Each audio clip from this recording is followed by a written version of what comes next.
지난 이야기, 청송리에서 사라진 은비녀. 그 속엔 청송 우물의 비밀이 숨겨져 있었습니다. 김도연은 10년 전 익사 사건과 사또의 토지 조작을 밝혀내며 억울한 이들의 진실을 드러냈죠.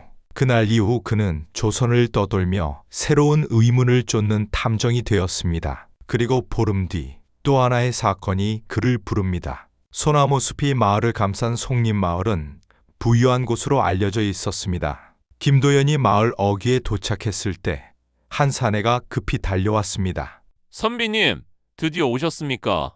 사람들이 수군거렸습니다. 한양에서 온 탐정이라는 소문이 벌써 퍼진 듯 했습니다. 김도연은 짧게 고개를 끄덕이며 물었습니다.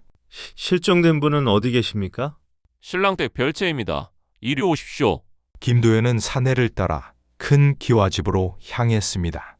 마당에는 사람들이 모여 있었고 그 중심에 한 여인이 눈물을 훔치고 있었습니다. 어머님, 설아는 어디로 간 겁니까?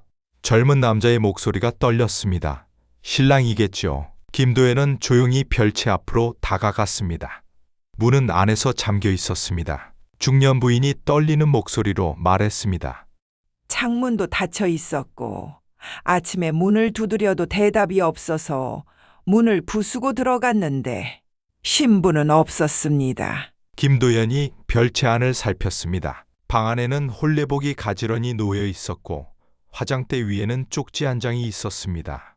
저를 찾지 마세요. 제 뜻입니다. 김도연은 쪽지를 들어 빛에 비춰보았습니다. 필체가 어딘가 어색했습니다. 급하게 쓴 듯한 떨림이 있었죠. 창문 밖을 내다보니 2층 높이의 담벼락이 보였습니다. 사람이 뛰어내리기엔 위험한 높이였습니다. 그런데 김도연의 시선이 마당 한쪽에 멈췄습니다. 젖은 흙 위에 발자국이 찍혀 있었습니다. 여자의 것이 아닌 남자의 발자국이었습니다. 김도연은 천천히 고개를 들었습니다. 이것은 단순한 실종이 아니었습니다. 김도연은 사람들을 하나씩 불러 이야기를 들었습니다. 첫 번째로 들어온 사람은 젊은 남자였습니다. 저는 박민재라고 합니다. 설아와 예전에 약혼했던 사이였습니다. 박민재의 목소리에는 슬픔이 묻어 있었습니다. 약혼이 깨진 이유는 무엇입니까? 제 집안이 기울었습니다. 설아 집안에서 혼인을 반대했지요. 그런데 어젯밤 이곳에 왔습니까? 박민재의 얼굴이 굳었습니다. 왔습니다. 마지막으로 설아를 보고 싶었습니다. 하지만 별채 문은 잠겨 있었고 저는 그냥 돌아갔습니다. 김도연은 그의 신발을 보았습니다. 마당의 발자국과 비슷한 크기였습니다. 두 번째로 들어온 사람은 중년 부인이었습니다. 신랑의 어머니, 이씨 부인이었습니다. 솔직히 말하겠습니다. 저는 이 혼인을 반대했습니다. 이유가 무엇입니까? 설아는 좋은 아이지만 집안의 소문이 좋지 않았습니다. 오빠가 빚을 많이 졌다고 들었습니다. 어젯밤 설아와 이야기를 나누셨습니까? 네, 혼인 전날이라 격려의 말을 건네려 갔습니다. 하지만 설아는 창백한 얼굴로 아무 말도 하지 않았습니다. 이씨 부인의 눈빛이 흔들렸습니다. 혹시 제가 너무 차갑게 대해서 설아가 도망친 건 아닐까요? 김도연은 고개를 저었습니다. 아직은 모릅니다. 세 번째로 들어온 사람은 젊은 양반이었습니다. 한설아의 오빠, 한진수였습니다. 제 동생은 저 때문에 이 혼인을 해야 했습니다. 한진수의 목소리가 떨렸습니다. 빚을 갚으려면 혼인 지참금이 필요했습니다.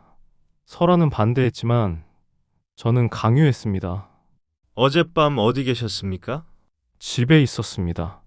하지만 증인은 없습니다. 김도연은 한진수의 손을 보았습니다. 손톱 밑에 흙이 묻어 있었습니다. 손에 흙이 묻었습니다. 한진수가 황급히 손을 숨겼습니다. 마당을 걷다가 넘어졌습니다. 김도연은 더 이상 묻지 않았습니다. 세 사람 모두 의심스러웠습니다. 전 약혼자는 아직도 한설아를 사랑했고 시어머니는 혼인을 반대했으며 오빠는 빚 때문에 동생을 팔았습니다. 김도연은 다시 별채로 향했습니다. 진실은 언제나 현장에 있었습니다. 김도연은 별채 마당에 쭈그리고 앉아 발자국을 살폈습니다. 남자의 발자국이었습니다. 박민재의 신발 크기와 비슷했죠. 그런데 이상했습니다. 발자국이 별채 쪽으로만 향하고 있었습니다. 돌아간 흔적이 없었습니다. 도연 나리. 낮은 목소리가 들렸습니다.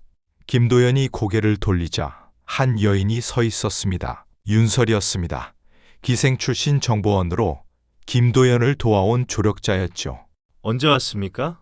소문을 듣고 왔습니다. 실종 사건이라면서요? 윤설이 주변을 둘러보며 말했습니다. 이 마을 사람들 입이 가볍더군요. 다들 자기 말만 하느라 정신이 없습니다. 무슨 말을 들었습니까? 윤설이 목소리를 낮췄습니다. 신부 한설아는 혼인을 원하지 않았답니다. 오빠가 빚 때문에 강요했다는군요. 그리고 전 약혼자 박민재가 어젯밤 이곳을 배회했다는 목격담도 있습니다. 김도연은 고개를 끄덕였습니다. 저도 그 이야기는 들었습니다.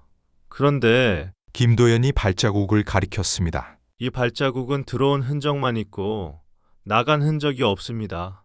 윤설의 눈빛이 날카로워졌습니다. 그렇다면 발자국의 주인은 아직 이 안에 있다는 뜻입니까? 아니면 김도연이 천천히 일어났습니다. 발자국을 남긴 사람이 들어오기만 하고 다른 방법으로 나갔다는 뜻입니다. 김도연은 다시 별채 안으로 들어갔습니다. 윤설이 그를 따라왔습니다. 화장대 위의 쪽지를 다시 살폈습니다. 저를 찾지 마세요. 제 뜻입니다. 윤설이 쪽지를 보더니 고개를 갸우뚱했습니다. 이상합니다. 무엇이 이상합니까? 이 글씨, 여자의 필체가 맞긴 한데 어딘가 어색합니다. 마치 누군가 따라 쓴 것 같습니다. 김도연의 눈빛이 번뜩였습니다. 따라 쓴 글씨. 그렇다면 이 쪽지는 한설아가 쓴 게 아닐 수도 있습니다. 김도연은 방안을 천천히 둘러보았습니다. 홀레복, 화장대, 침상 모든 것이 제자리에 있었습니다. 급하게 도망친 흔적이 없었습니다. 나리, 이것을 보십시오. 윤설이 침상 밑을 가리켰습니다. 그곳에 작은 천 조각이 떨어져 있었습니다. 남자의 두루마기 자락 같았습니다.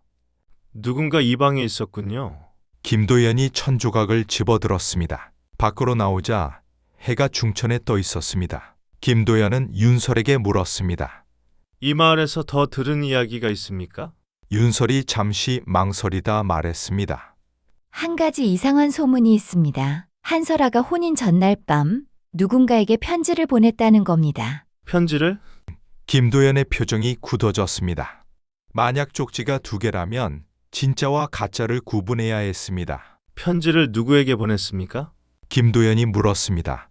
윤설이 고개를 저었습니다. 그건 아무도 모릅니다. 다만 혼인 전날 저녁 한설아가 하녀 월매를 급히 불렀다고 합니다. 월매를 찾아야겠습니다. 월매는 별채 뒤편 작은 방에 있었습니다. 20살쯤 되어 보이는 젊은 하녀였습니다. 월매, 혼인 전날 밤 설아 아가씨가 부르던가? 김도연이 다가서자 월매가 고개를 끄덕였습니다. 네, 저를 급히 부르셨습니다. 무슨 일이었습니까? 월매가 주변을 살피더니 작은 목소리로 말했습니다. 아가씨께서 편지를 한 통 주셨습니다. 이것을 오빠에게 전해달라고 하셨어요. 오빠에게? 김도연의 눈빛이 날카로워졌습니다. 편지를 전했습니까? 아니요, 그게 월매가 손을 더듬더니 치마 속에서 작은 쪽지를 꺼냈습니다. 도련님을 찾지 못했습니다. 그날 밤 도련님은 집에 안 계셨어요. 그래서 아직 가지고 있습니다. 김도연이 쪽지를 받아 펼쳤습니다. 오빠, 제 뜻을 이해해 주세요. 저는 이 혼인을 할 수 없습니다. 오빠의 빚 때문에 제 인생을 포기할 수는 없어요. 저를 찾지 마세요. 제가 스스로 선택한 길입니다. 설아. 김도연의 손이 떨렸습니다. 필체가 화장대 위의 쪽지와 달랐습니다.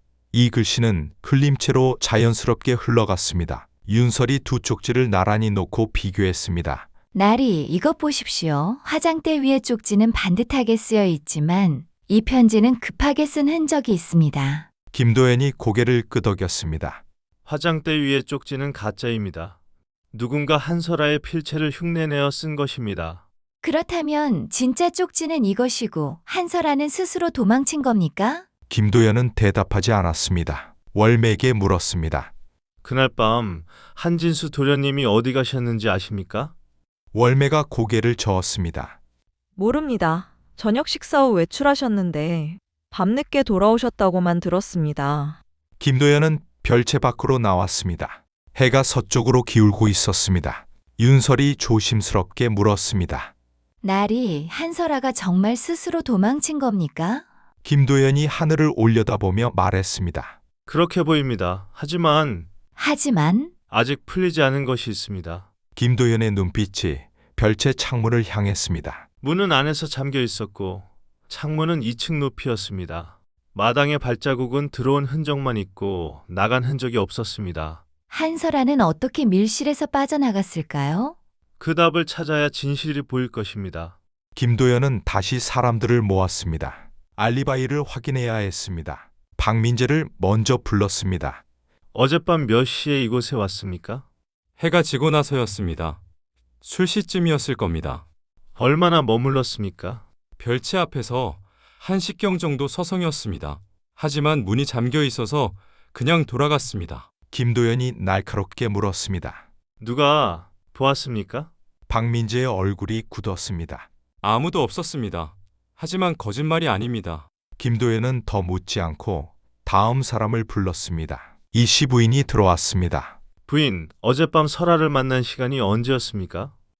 저녁 식사 후였습니다. 5시쯤이었을 겁니다. 부인의 목소리가 떨렸습니다. 얼마나 이야기를 나누셨습니까? 짧게 한각도 안 되었을 겁니다. 설아가 말이 없어서. 김도연이 물었습니다. 그때 설아의 모습은 어땠습니까? 이 시부인이 눈을 감았습니다. 창백했습니다. 마치 무언가 결심한 듯한 표정이었습니다. 마지막으로 한진수를 불렀습니다. 한설아의 오빠였습니다. 도련님, 어젯밤 어디 가셨습니까? 한진수가 머뭇거렸습니다. 집에 있었습니다. 김도연이 차갑게 말했습니다. 하녀 월매는 도련님이 저녁 식사 후 외출했다고 했습니다. 거짓말은 하지 마십시오. 한진수의 얼굴이 창백해졌습니다. 마을 어귀에 갔습니다. 채권자를 만나러. 몇 시에 나가서 몇 시에 돌아왔습니까?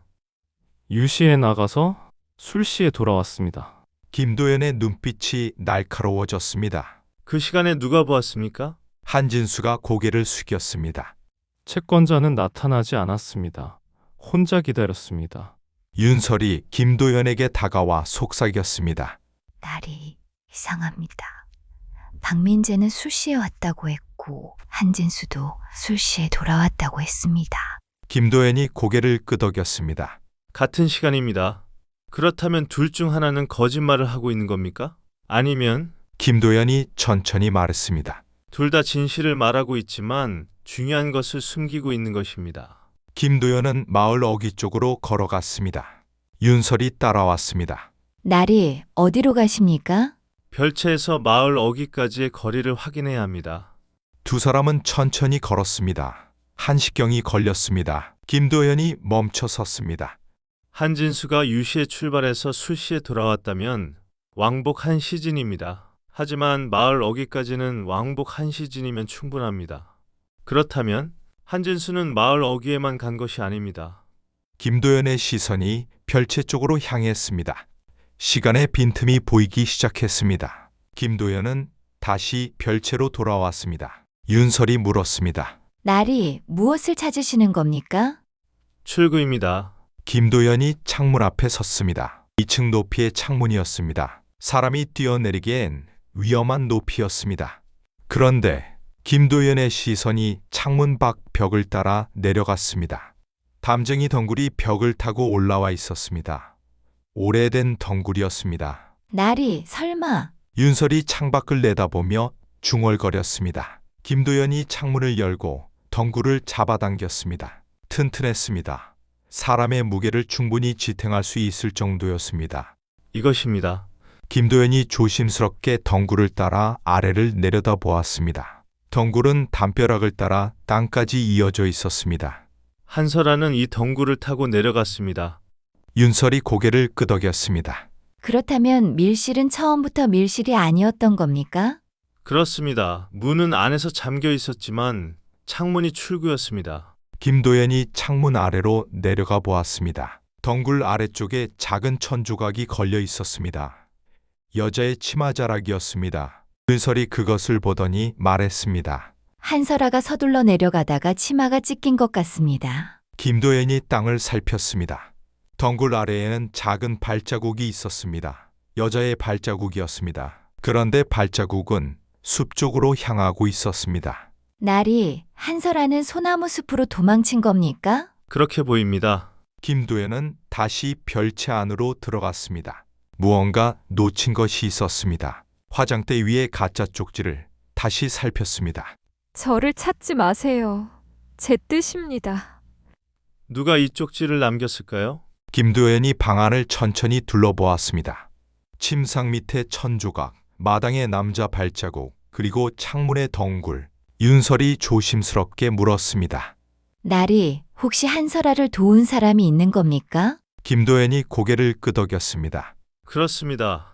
한설아는 혼자 도망친 것이 아닙니다. 그렇다면 누가... 김도연의 눈빛이 날카로워졌습니다. 마당의 발자국 주인입니다. 그 사람이 한설아를 도왔습니다. 김도연은 밖으로 나와 마당의 발자국을 다시 살폈습니다. 발자국은 별채 쪽으로만 향하고 있었습니다. 돌아간 흔적이 없었습니다. 윤설이 물었습니다. 나리, 발자국 주인도 창문으로 나간 겁니까? 아닙니다. 김도연이 천천히 말했습니다. 발자국 주인은 별채에 들어간 후 다른 방법으로 나갔습니다. 아마도 김도연의 시선이 별채 옆문을 향했습니다. 옆문으로 나갔을 겁니다.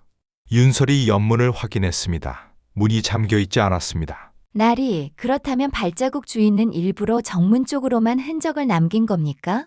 김도연이 고개를 끄덕였습니다. 그렇습니다. 밀실처럼 보이게 하려고. 해가 완전히 기울었습니다. 김도연의 머릿속에서 퍼즐이 맞춰지기 시작했습니다. 한설아는 오빠에게 진짜 쪽지를 보냈고 누군가가 가짜 쪽지를 남겼습니다. 그 누군가는 별채에 들어와 한설아를 도왔고 창문 덩굴로 그녀를 내보냈습니다. 그 사람은 누구일까요? 김도연이 윤설을 돌아보며 말했습니다. 한진수를 다시 불러오십시오. 이제 진실을 밝힐 시간이었습니다. 한진수가 별채 앞에 섰습니다. 김도연이 그를 바라보았습니다. 도련님, 마지막으로 묻겠습니다. 어젯밤 정말 마을 어귀에만 다녀오셨습니까? 한진수의 얼굴이 창백해졌습니다. 그렇습니다. 김도연이 천천히 말했습니다. 거짓말입니다. 한진수의 눈빛이 흔들렸습니다. 도련님은 마을 어귀에 갔다가 이곳 별채에 들렀습니다. 마당의 발자국이 도련님의 것입니다. 아닙니다. 김도연이 한진수의 신발을 가리켰습니다. 신발 크기가 같습니다. 그리고 김도연이 침상 밑에 천조각을 꺼냈습니다. 이 천조각은 도련님의 두루마기 자락입니다. 한진수가 뒤로 물러섰습니다. 윤설이 조용히 말했습니다. 도련님, 화장대 위의 쪽지는 도련님이 쓰신 겁니까? 한진수의 손이 떨렸습니다. 김도연이 두 쪽지를 나란히 놓았습니다. 한설아는 오빠에게 편지를 썼습니다. 하지만 월매는 전하지 못했지요. 한진수의 얼굴이 창백해졌습니다. 그런데 도련님은 그날 밤 별채에 갔습니다. 왜입니까? 한진수가 무릎을 꿇었습니다. 제가 먼저 설아를 찾아갔습니다. 김도연이 조용히 물었습니다. 왜 찾아갔습니까? 한진수의 눈에 눈물이 맺혔습니다. 양심이 괴로웠습니다. 동생을 팔아넘긴 제 자신이 너무 비겁했습니다. 그래서 혼인 전날 밤 설아를 보러 갔습니다. 그리고 한진수의 눈에 눈물이 맺혔습니다. 동생을 도와 도망치게 했습니다. 김도연이 고개를 끄덕였습니다. 그렇습니다. 도련님은 별채에 들어가 한설아를 창문 밖으로 내보냈습니다. 그리고 가짜 쪽지를 남겨 마치 한설아가 스스로 도망친 것처럼 꾸몄습니다. 한진수가 무릎을 꿇었습니다. 맞습니다. 제가 그랬습니다. 그의 목소리가 떨렸습니다. 저는 빚 때문에 동생을 팔았습니다. 제 욕심 때문에 설아의 인생을 망쳤습니다. 한진수가 눈물을 흘렸습니다. 그날 저녁 설아의 편지를 받았을 때 가슴이 찢어지는 것 같았습니다. 오빠, 저를 이해해 주세요. 그 말이 계속 머릿속에 맴돌았습니다. 김도연이 조용히 들었습니다. 저는 마을 어귀에 갔다가 돌아오는 길에 별채로 갔습니다. 설아를 만나야 했습니다. 어떻게 들어갔습니까? 문을 두드렸는데 설아가 문을 열어줬습니다. 그리고 저는 설아에게 말했습니다. 도망쳐라. 이 혼인을 하지 마라. 한진수의 목소리가 높아졌습니다. 설아는 놀랐습니다. 오빠의 빚은 어떻게 하려고요? 하지만 저는 더 이상 동생을 희생시킬 수 없었습니다. 윤설이 물었습니다. 그래서 창문으로 내보낸 겁니까? 한진수가 고개를 끄덕였습니다. 설아는 덩굴을 타고 내려갔습니다. 저는 가짜 쪽지를 남겨서 마치 설아가 스스로 결심한 것처럼 만들었습니다. 왜 가짜 쪽지를 남겼습니까? 한진수가 고개를 숙였습니다. 설아가 비난받지 않게 하려고, 그리고 제가 도운 것을 숨기려고 했습니다. 김도연이 물었습니다. 한설아는 지금 어디 있습니까? 한진수가 눈물을 닦았습니다. 소나무 숲 너머 작은 암자입니다. 거기 계십니다. 안전합니다. 김도연은 한진수를 바라보았습니다. 그의 눈에는 죄책감과 동시에 안도감이 섞여 있었습니다. 도련님, 처음에는 빚 때문에 동생을 팔았지만 결국에는 동생을 구했습니다. 한진수가 고개를 들었습니다. 저는 용서받을 수 없습니다. 김도연이 천천히 말했습니다. 용서는 한설아가 할 일입니다. 하지만 김도연이 한진수의 어깨에 손을 얹었습니다. 도련님은 마지막 순간 오빠로서의 도리를 다했습니다. 한진수의 눈에서 눈물이 흘러내렸습니다. 해가 완전히 졌습니다. 김도연은 하늘을 올려다보았습니다. 진실은 밝혀졌습니다. 하지만 이야기는 아직 끝나지 않았습니다. 김도연과 한진수는 소나무 숲을 지나 작은 암자로 향했습니다. 윤설이 그 뒤를 따랐습니다. 암자는 고요했습니다. 문 앞에 한 여인이 앉아 있었습니다. 한설아였습니다. 오라버니, 한설아가 일어났습니다. 창백한 얼굴이었지만 눈빛만큼은 단호했습니다. 한진수가 무릎을 꿇었습니다. 설아야, 미안하다. 오라비가 잘못했다. 한설아가 오빠를 바라보았습니다. 오빠, 저는 오빠를 원망하지 않습니다. 다만 한설아의 목소리가 떨렸습니다. 저는 제 삶을 살고 싶었습니다. 오빠의 빚도 집안의 명예도 아닌 제 의지로 선택하는 삶을요. 김도연이 조용히 물었습니다. 이제 어찌할 생각입니까? 한설아가 고개를 들었습니다. 혼인은 하지 않겠습니다. 신랑 댁에 사과하고 이곳 암자에서 당분간 머물겠습니다. 한진수가 고개를 끄덕였습니다. 그래, 그렇게 하거라. 빚은 이 오라비가 스스로 갚겠다. 이튿날 아침 신랑 댁에 소식이 전해졌습니다. 이 시부인은 놀랐지만 이내 고개를 끄덕였습니다. 그 아이가 원하는 일이라면 어쩔 수 없지요. 신랑은 아무 말이 없었습니다. 다만 창밖을 바라보며 한숨을 쉬었습니다. 박민재는 소식을 듣고 암자를 찾아갔습니다. 하지만 한설아는 그를 만나지 않았습니다. 저는 이제 혼자 살 겁니다. 아무에게도 기대지 않고. 박민재는 돌아서며 중얼거렸습니다. 설아가 행복하다면 그것으로 됐습니다. 김도연은 송림마을을 떠날 준비를 했습니다. 윤설이 물었습니다.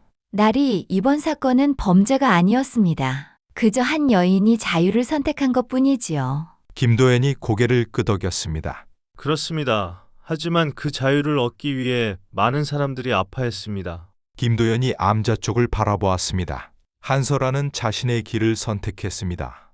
가족의 강요도 세상의 시선도 거부하고 스스로의 뜻을 따랐습니다. 윤설이 조용히 말했습니다. 그것이 진정한 용기인가요? 김도연이 미소를 지었습니다. 그렇습니다. 때로는 도망치는 것이 가장 큰 용기입니다. 김도연이 마을 어귀를 나서려는 순간 한진수가 달려왔습니다. 선비님, 감사합니다. 선비님이 아니었다면 저는 평생 죄책감에 시달렸을 겁니다. 김도연이 고개를 저었습니다. 도련님이 스스로 선택한 일입니다. 다만 김도연이 한진수를 바라보았습니다. 한설아를 지켜주십시오. 세상은 여전히 그녀에게 차갑습니다. 한진수가 깊이 고개를 숙였습니다. 명심하겠습니다. 김도연과 윤설은 다시 길을 나섰습니다. 소나무 숲이 바람에 흔들렸습니다. 윤설이 물었습니다. 나리, 다음은 어디로 가십니까? 김도연이 하늘을 올려다 보았습니다. 발길 닿는 대로 억울한 이들이 있는 곳으로 가겠습니다. 두 사람은 천천히 걸어갔습니다. 그 뒤로 가을바람이 불어왔습니다. 김도연이 한 주막에 들어섰을 때 이상한 소문을 들었습니다. 선비님, 큰일입니다.